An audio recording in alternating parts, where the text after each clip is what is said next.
I did talk about this in a podcast last year, and I've talked about it throughout the year a little bit. It was an incredibly painful time in my life, to be honest. It was like the lawsuit being canceled back to back.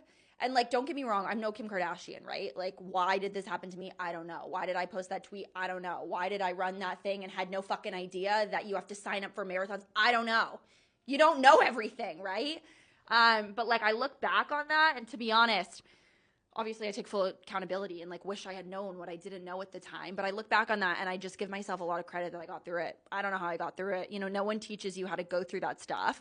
And no one teaches you also when you don't come from anything, what happens if like it all disappears in an instant. It took me, I think, 6 months to even like come back on the internet. It took me like 6 months to make money again.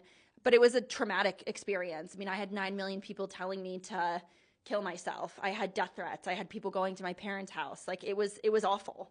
And it was taken out of proportion. And I think like when I look back, aside from my mistake, I think the hype and the exposure that that situation got based on an accident that I made, everyone wants to take down an influencer. And I think that's the conclusion that I came to. And that's why I've never called myself an influencer. I've always called myself an entrepreneur, is because who likes influencers, right? Like the thing about media and the internet is you want someone's life who you feel like you can relate to, but you've never met this person.